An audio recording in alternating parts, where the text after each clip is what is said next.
So I just want to run you through my current downwind setup and everything I do around downwinding to make it a little bit easier, make me feel a little bit safer, and make me have the most fun I can on the water.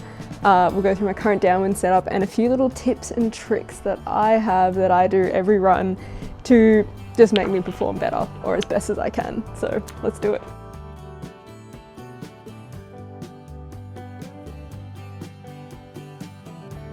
So first I'm going to talk to you about my vest setup, and then we'll go into gear and what I'm riding and the foils and etc. that I'm using. So when it comes to vests, I'm very dramatic. I'm going to be as safe as possible in the water, so here's what I use. We run the Vaikobi V4 vests at the moment, which are amazing, and you can carry 1.5 litres of water, which is sick. They actually also have more options to carry more water in there, but I never find that I need them. So that's the vest that I run and have no qualms. It's super comfy when it's on. It's really nice, and I can attach everything I need to it, like my little survival kit. With the vest, I always have my AxisGo phone case, which you can actually get on Amazon for like $20 at the moment. You don't have to get your actual phone size, so as long as you get one that's big enough that it'll fit your phone in, it's usually pretty good. And that way I can actually film and record, play music, answer calls, everything through that, which is sick. I'll put a link down below on where to find those because they are so good. Next up, we always run our EPIRB, which it's an expensive product, but it's just something I feel I need. So we all run them here on the coast because we've had a few incidents with people where we've actually had to use them. So definitely going to make sure we have one just so you feel nice and safe. But yeah, it's just the Ocean Signal PLB, which works all over the world. So I can just take this whole setup with me, it just comes wherever. In terms of hydration, I always make sure I fill up my vest. I think cramping is probably one of the worst things. I don't know if anyone's experienced it on a downwind run, but it's absolutely horrible, and you feel like you're stuck 3 kilometers offshore with no options to get back, and you're cramping up. So my way to combat that is to always carry water, and I actually use SODII Hydration on every single run. So it's up to you how much you want to use, but I put a scoop of this into my hydration pack, and not only does it taste amazing, but it stops cramping because it's got magnesium, potassium and sodium. It's your electrolytes, it's everything in one little package. So I'll also link that down below, but that's what I use on every run, which is my favorite thing and tastes so good. The other thing that I always bring with me, and that's on my vest setup, is my Shockz headphones. I don't actually have them with me right now, but they're awesome. I can play music through my headphones, and they're bone conducting, so you don't actually block out all the other noise, but you can hear everything.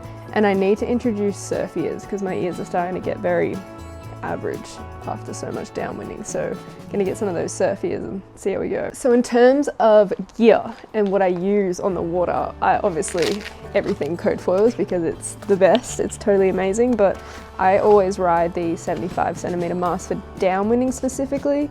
I do have the 80 and 85. I'll use the 85 winging and big wave or like big chop, otherwise 80 for everything else.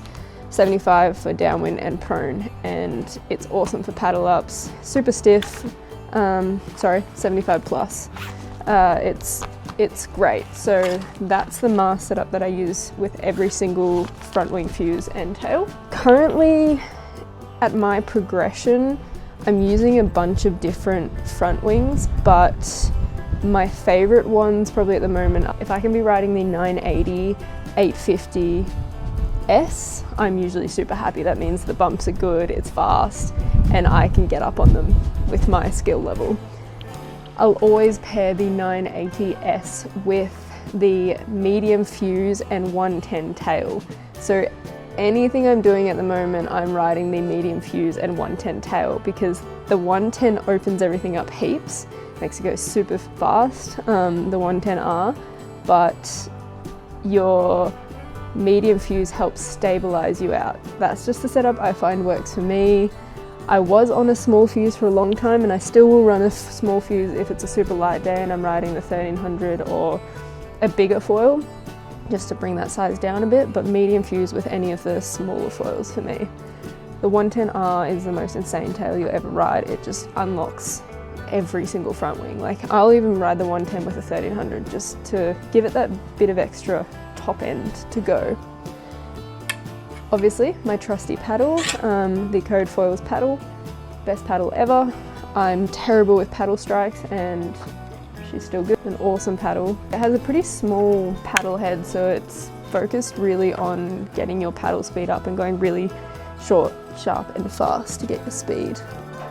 In terms of board, I'm using a 96 litre 8.0 by 16.5 wide. My pink board, my Pocket Rocket, absolutely love it. It's the best board ever. I use that for everything. At the moment, I am looking at getting a more surf style board. That's sort of my ocean sender that we like to call. So I know I'm comfy out in the water. It's long and it's stable and it's epic. So that's the board I use on everything. That's the setup I do for everything. Kind of just a quick little video just to see if that helps anyone else out if you're looking to get a setup like that. Anyway, hope that helps some people with the downwind journey. Absolutely epic one, hope you get into it. That's just a bit about me. If you have any other questions, happy to answer them or make a different video. I've got some tips and all of that out already, so I'll put them up, but yeah, get out there.